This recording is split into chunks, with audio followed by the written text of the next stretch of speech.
Hello, making a garden video, and I want to talk a little bit about Esther Hicks, and I also want to talk about corruption, and I want to combine these two subjects. I'm gonna start with Esther Hicks, what she teaches. She channels, and those entities that she channels, they say something very similar to what Jiddu Krishnamurti says. The bottom line message is that nothing is accomplished through war or strife or struggle. I can clearly see this now. So I come more and more into this understanding through my own life, through trial and error, trying out different approaches, falling back again and again into a struggle, and seeing that the struggle is not getting me anywhere. The state of anger. And Paul read the news to me again this is how my day starts. I get up, go in the living room, and he says, "You gotta hear this." Then he reads me this Google News story, okay? Some kind of news story from some kind of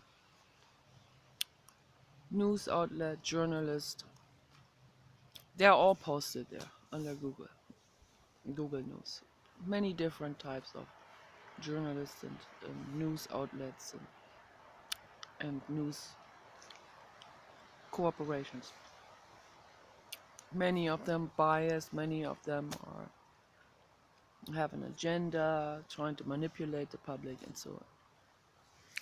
So this one, but not all of them are manipulated, and not everything that they report is just out there to manipulate us. Obviously, some of the stuff is there in video form, some of the stuff is there in voice recording, some of these events have been reported on by many different people, including police officers and so on. So there was the story of a woman that was made to commit suicide, and the guy, her boyfriend or whatever, filmed it, and he didn't do anything to protect her or to help her. And he was actually recorded to say that that's his way of getting away with murder legally, to film someone committing suicide and not interfering and just being cool with that situation. Naturally, as a bear mother, as a dog mother, as the mother of all living beings, see this young girl, the photo of her, beautiful girl, and everyone is beautiful, every being is beautiful. And hearing this voice of that guy being so disconnected from life and from everything and from the needs of others, and disconnected and to the point of wanting to see someone suffer, the point of sadisticness, then I ask myself the question, is this genetic? And then I come to the conclusion, yes, it is genetic. There are some people that are like this. Teal Swan will say that it's much more complicated, and it's they're not advanced, and I will agree with this. It is more complicated. They are not advanced soul-wise. They come right from the stream of sorrow when they do those, say and feel those things. But I'm not a god. I hear that story, and an unimaginable hatred comes up inside of me against that guy. Lava fields of hatred. And then I sit there with that, left there with that feeling, and it doesn't feel good. It's not a wonderful thing to feel something so horrible as hatred. And hatred, that hatred, it will also bring up hatred that I've collected throughout my life, and then it all wants to come up, all the different types of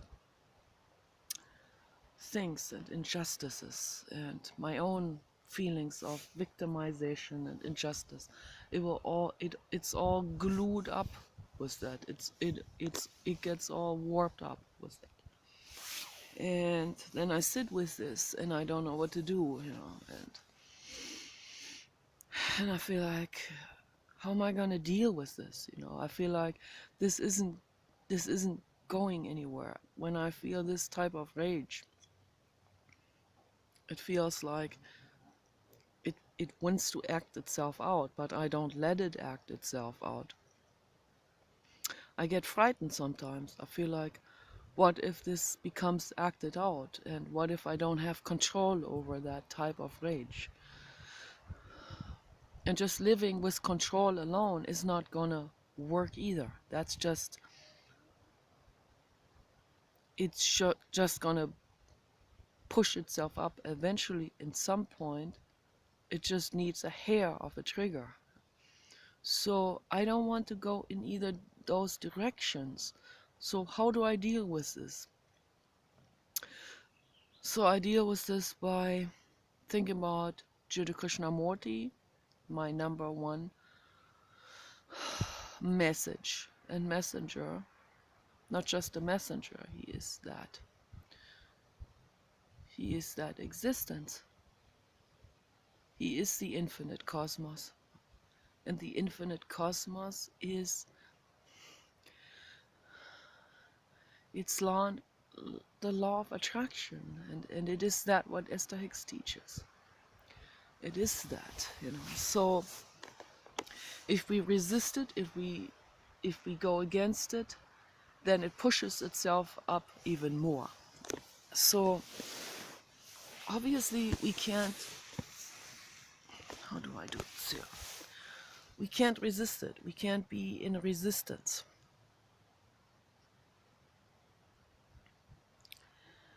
We have to sit with it, and we have to breathe with it, okay?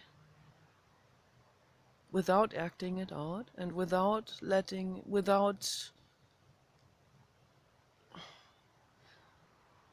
clenching ourselves more into it, but without doing anything, It's this is a very, very difficult, seems like very difficult, but it really isn't.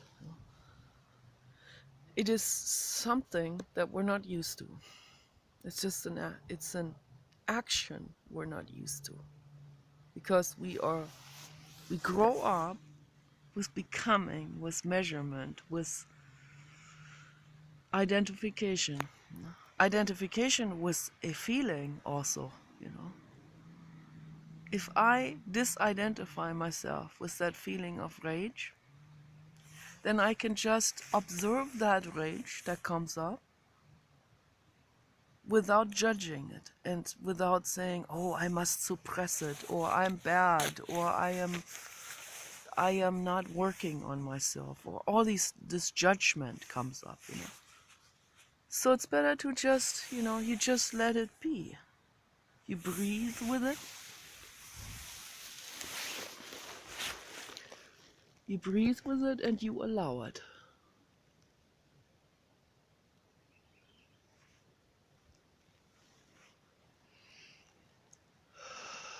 Breathe with it. You allow it. It's there, it's, the hate is there. I understand why it's there. I understand my body and brain. I understand the beingness that I am. I understand my biology. I am a dog mother. I am a very deeply caring person. If you are deeply caring, you are not going to be not affected by a news story like this. This is just one example out of many, many, many. And just this example makes it very clear.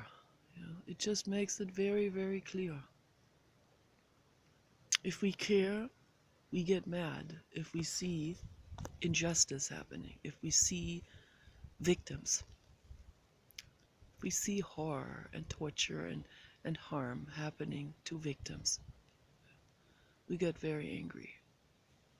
And when we see callousness and we see people that don't care, it makes us mad. This is just an inevitable thing that happens.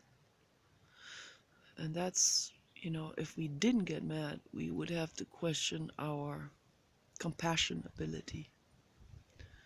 So we get mad, it's a sign of us caring.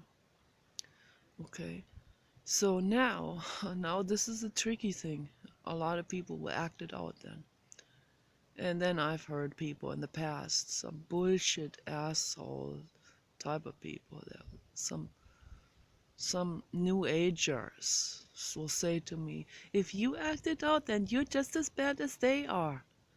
And in my head I go, no, I am not. I am certainly not. Okay. But if I am a love warrior, or let's call it a peace warrior, right? Then we clearly see the oxymoron in that terminology. So then we clearly see that we know where the motivation comes from. It comes from the right place. The problem is, and we're not making ourselves as bad as they are, but when we lash out at them, we make the situation worse without wanting to and without knowing. That's what the problem is. And we ride ourselves into that pain further and further and further and further. And that's how wars never end. Because everyone, I'm not judging either one, because either one thinks that they are the victim and the other one is the perpetrator. And they hit each other and that confirms their beliefs. See, I have more confirmation now. They don't love me, they don't care. And now I ride myself even more into that rage. Right now, in this phase with my parents, where I don't even get a letter back.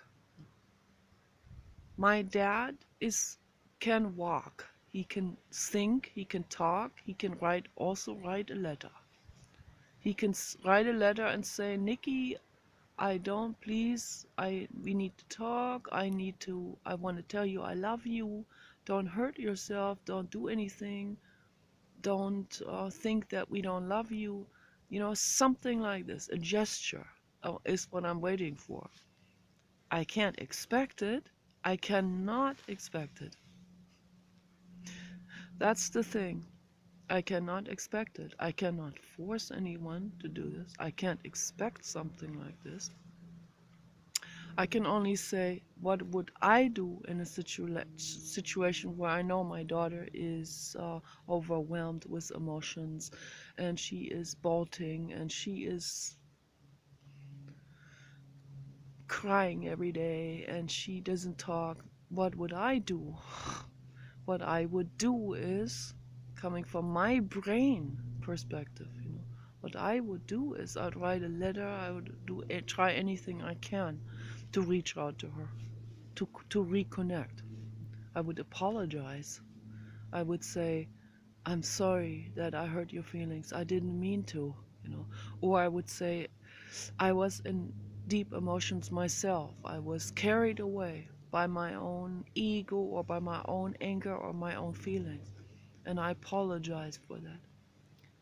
My parents cannot apologize because apologizing would mean acknowledging that they were acting out, that they were not coming from truth and love, okay, with their actions. And that's very hard for the ego to surrender into. And so because they can't do it, I cannot expect it from them.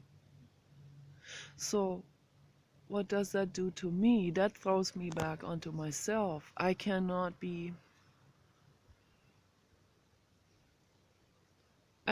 attach strings to anyone. See, that's the thing. That's what we all do. And this is a very hard test for me. Very hard test, but this is a pivotal moment in my life now.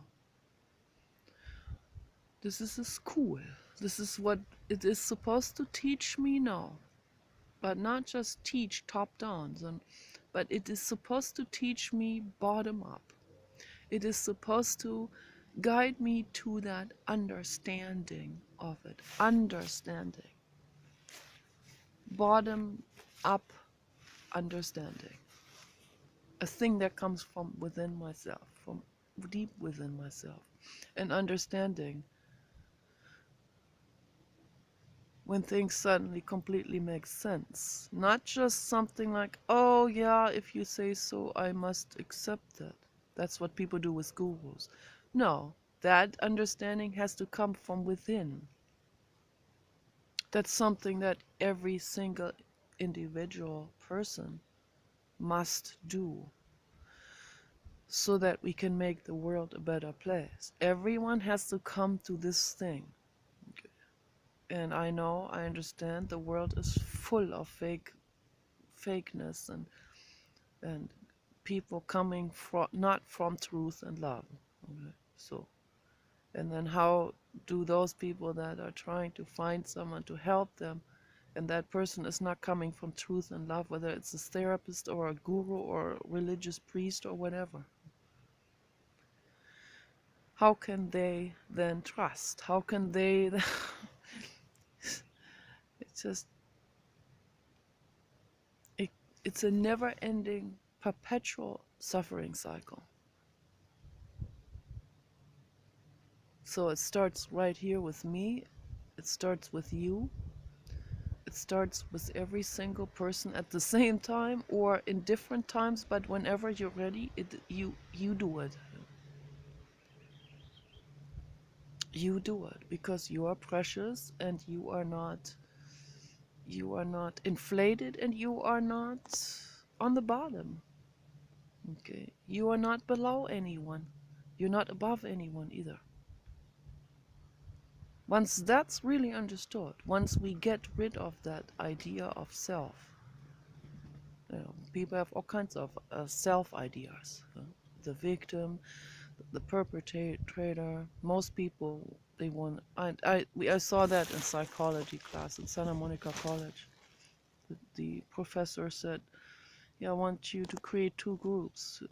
The people over here are the ones that have always been victimized, and the other ones the perpetrator." And just as I already thought, like 2/3 of the entire classroom, we had about 40 people in that, a really large group of people. 2/3 grouped themselves as the predators, and 1/3 as the victims. I was among the victims. And also interesting, almost all the boys and men were grouping themselves into the predator group. Whether they were actually acting out like this as predators or actually being predators or not, they did it. They grouped themselves into it. So that was very interesting again, and it's also very U.S. The U.S. Emotional pain. dad says, be a man. So, and the idea, the self-idea, the self-image of being a man is they feed that with the bottle to their babies, basically. I mean, it's like this message comes at the babies and children from day one. The father has never worked on his issues, is completely cut off, disconnected, and unconscious about it, and bottle feeds that information to his son, like you have to be the predator in order to be the man. That is the message. It is a false message, completely wrong. Yeah. Being a man means being mature. From my view, from the truth view, a real man is mature. Someone who is a predator is not mature. Acting out like a predator is immaturity. This is a fact. So once this gets, first of all, it has to be understood intellectually, okay? And then in order to really understand this from bottom up, from the inside, it takes a bit more meditation to really get that. To really get what truth is, what love is, what maturity is. So, and the women are often, they're, no, they're sometimes, maybe 50% or even more, told that they're supposed to be the submissive girl, the submissive, and that's how people later on act out these very things, sometimes in extreme forms, like with sadomaso, where in most cases the man is the predator and the woman the victim. Right? We see this happening in Islam as in form of an institutionalized religion. We see it in the sadomaso communities happening. They think it's cute, but it's an act out. They don't understand that this actually comes from childhood pain. This comes from conditioning. They have been conditioned this way. Conditioning is a violation of the brain done by the parents. It derails the person's life onto a train track that leads to a dumpster. That's what the parents are doing to us. So it doesn't lead us to wisdom and freedom. It doesn't lead us to, as a whole group, making the world a better place. It leads us as a whole society worldwide to making the world difficult, painful, and full of suffering. Not just for us humans, but for all the other living beings as well. So once we understand this intellectually, we can get started with the meditation. And meditation isn't something that you do like forcefully, or you do this in any way religiously, or in any way structured or ordered into a specific way. No. Meditation, real meditation, is becoming still with the mind chatter, this is also very misunderstandable. It's not this, now I need to force myself to get a still mind. No. What it means is you sit down and you allow whatever there is. Yeah. The Tibetans have understood this already. They have come that far. But then most of those also will get very quickly looped back into the ego. It happens very quickly. I'm not blaming anyone. It happens very quick. That's why we have to pay very close attention, be very vigilant about this.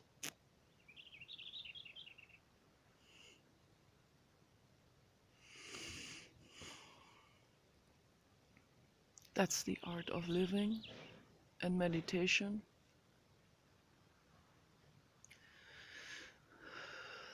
That's the art of existence, basically. And the only one that I know of that has truly mastered this, is Jiddu Krishnamurti. The the full presence, being really fully there, being fully present.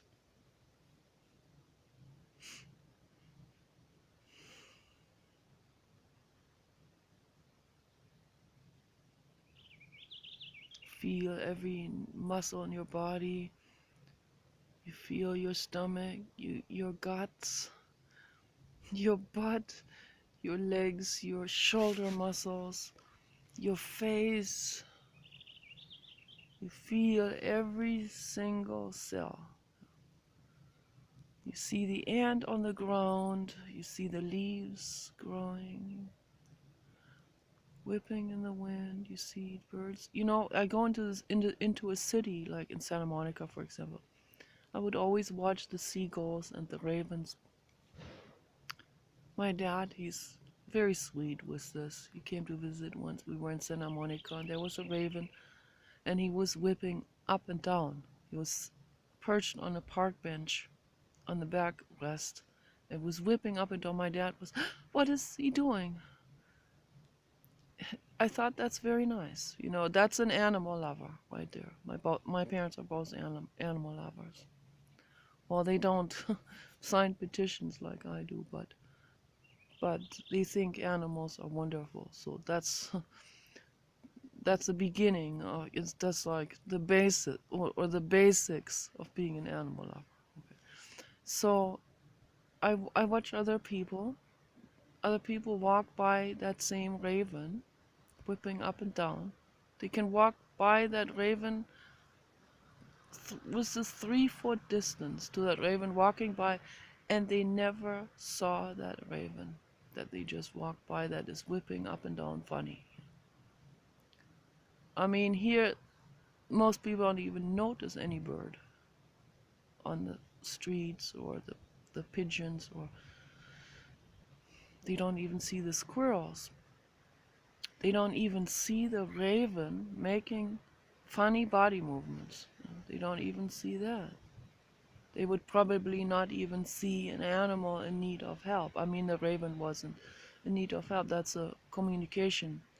That's a body communication that he does.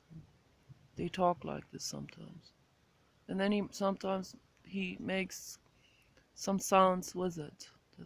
That sound like a squeaking or something. It's a form of get getting noticed by other ravens, I guess. He doesn't even expect people to notice him. So, you know, sometimes birds have their way of talking to people in terms of making themselves seen, because in some places people feed them. So the birds here sometimes knock on the window. But it's this, you know what I mean? It's like this, you walk through life and you see the other living beings. You cannot see the other living beings if you live in a bubble of egomania. Egomania. When you live in a drive of he said this and she said this and I need to and this and I have to get dressed and I need to go to this store and I need to be looking good and tonight is a party. That's what the mind shatter is. It's this the superficial ego manic drive that people are in. They get caught up in it.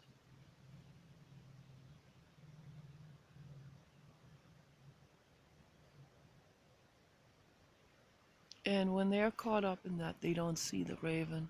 They don't see the squirrel or the pigeon. They don't see an animal in need. They don't see an animal crossing a freeway, a raccoon. So many dead raccoons on the freeways. They shrug it off and say, "Ah, it's roadkill." Well, if you had been consciously aware, you would not have run over those animals. Is the answer of the infinite cosmos to anyone who has run over animals. I have known a person who ran over a rabbit 2 times. And two different rabbits in 2 different nights.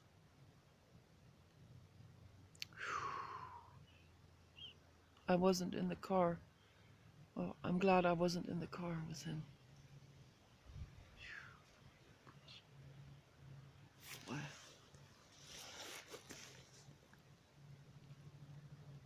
I don't ever want to be in a vehicle where something like this happens.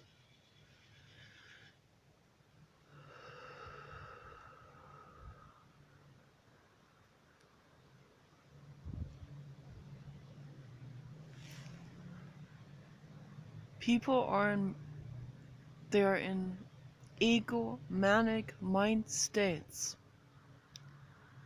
and they think the only thing that is feverishly on their mind is they want to be pleasing that other person, or they want to be liked, or they want to belong, or they want to be part of it and be invited, and they want to look good, and they want to be grandiose, and they want to impress, and this is what's on their minds. They want to get a sexual partner, and they get into this drive where they get caught up with this drive. Some people get caught up with this drive to a point where they don't feel other beings at all anymore. They see other humans and only from the lens of the egomanic drive. And that's not love. They don't see animals and they don't see humans from love. They can't see it. Because they see them as images. They see the politician as this image, or the woman as that image, or that lady as that image, and this dude actor as that image, and he has that image of being on the top, and the other one has the image of being on the bottom, so that people treat people in terms of images and roles. They don't see the living being of that person. They see the star, the Hollywood star. They don't see the human, the living being, the beingness. Yes, the papa dog is here. Oh yes, and he came and he put his nose on my nose. Right on my nose, yes. That is a way of communicating. Yes, that is a way of saying, I am here for you. And there he did it again. Oh, papa dog, thank you. Oh my gosh, he gave me a lick. Oh my god, that is very nice, is that? Well, that is so wonderful, is that? Yes. That is a wonderful, wonderful, wonderful schöne Nose, is that? Schöne Nose means beautiful nurse. He's my beautiful nurse. So I'm practicing this now, and I got nothing to lose. I got everything to win with this, I'm old, and I feel unattractive, and I feel like now I'm becoming a grandmother.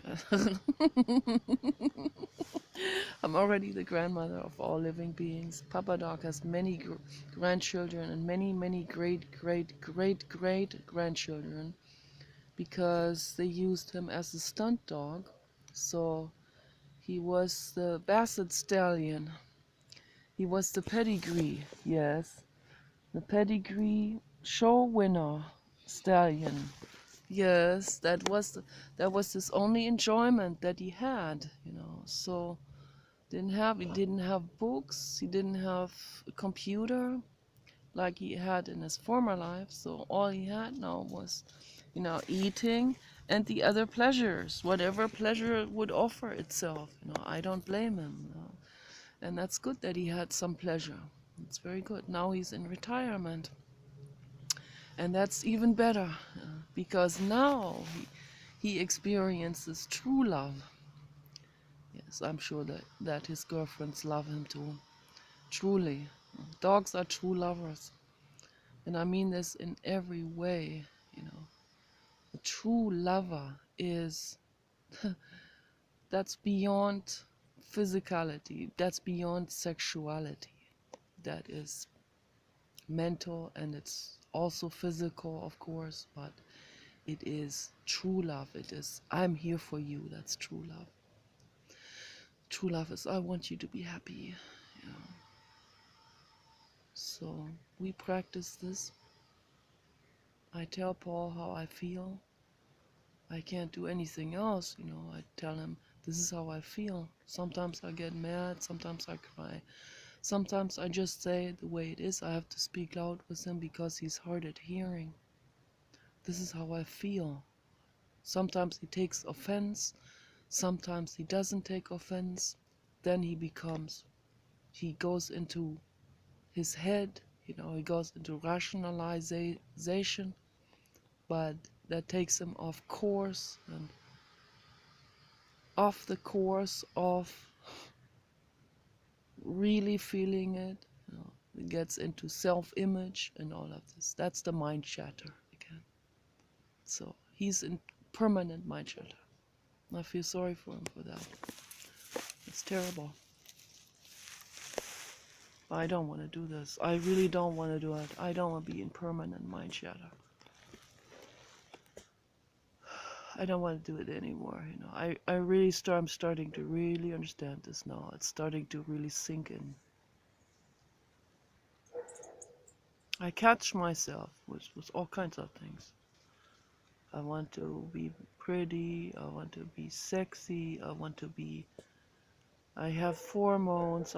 It comes in, and the hormones come in, and then it leads me into different thoughts, and then I see the whole thing, what's going on there, you know.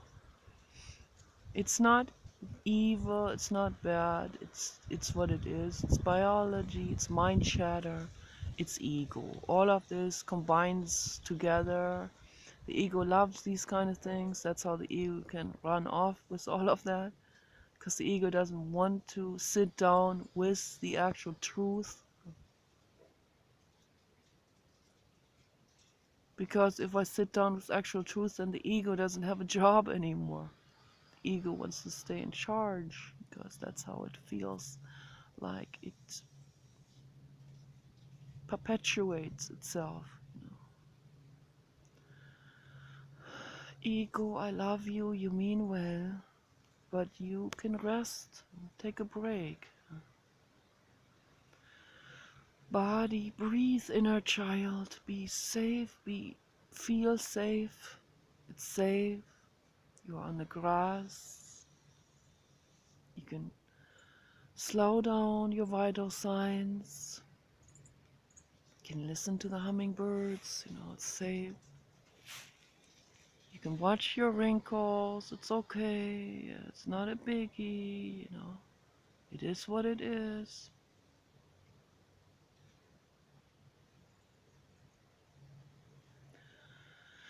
We all go through it. The haters too. Yes, you bet you're gonna go through this too. Men go through it too. Not just women. Women suffer from this the most. I see this on the internet. I feel them. I see you. I feel you. I know what's going on. I know it hurts so incredibly bad. It hurts so infinitely bad that you can't help it but go to the plastic surgeon and have that skin straightened. You can't help it.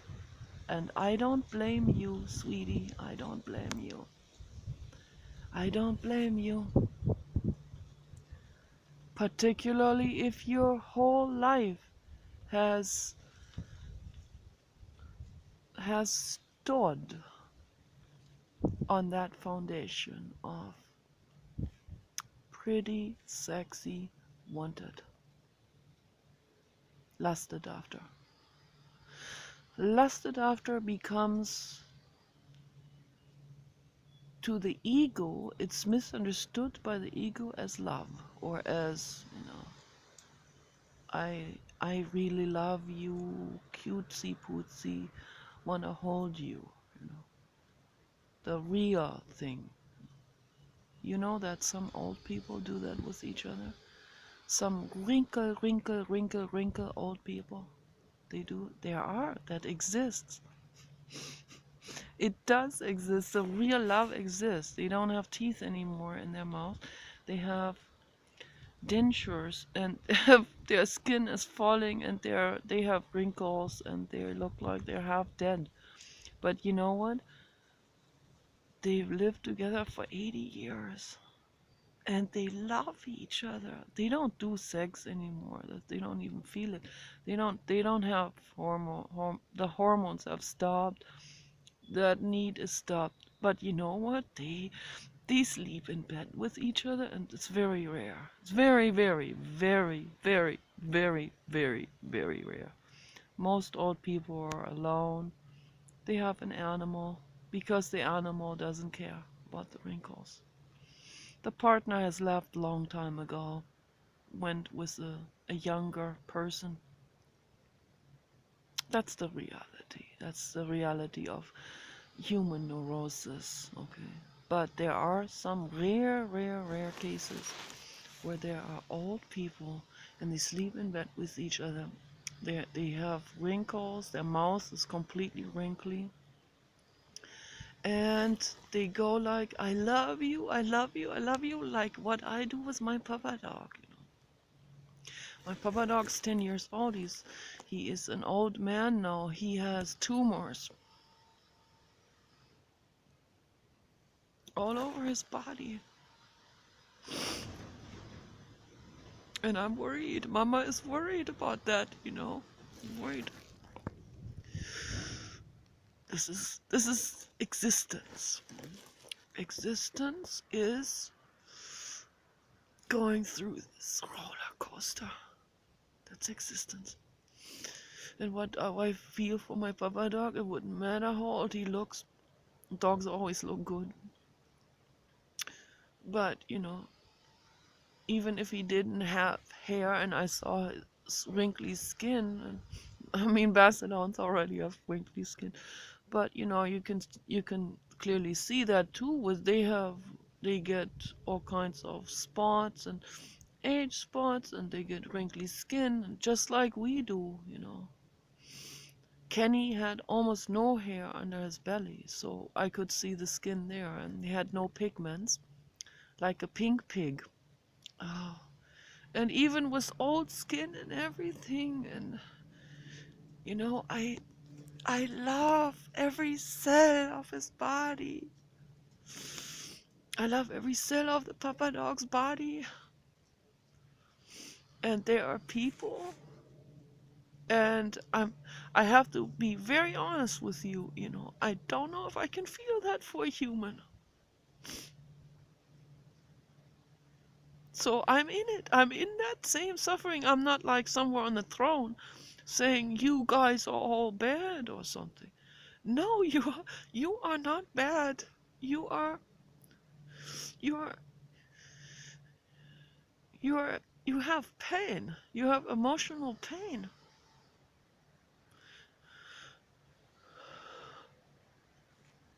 We have been violated from an early age on, not just with beatings. We've been violated by society, by neurotic society with their neurotic messages coming at us. That's a violation on our own brain neuronal connections.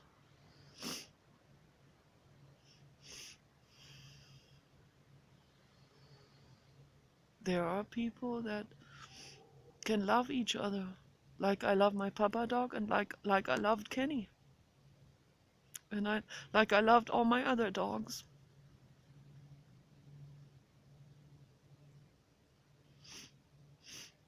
We can love the old dog, the old cat, unconditionally, and it's a wonderful thing. There are some people that can't. It's a tragedy, is that. That's horrific. But I would say, let's say, maybe 60% of humans, I'm just guessing, but I would say 60, maybe 70% of humans worldwide are able to love their animal unconditionally. We can do it for them, and that's our rescue. That is our mental rescue, to be able to love them unconditionally. There's a reason why we can't love each other unconditionally, but there are a few people that can. A few people that love the animals unconditionally and also each other.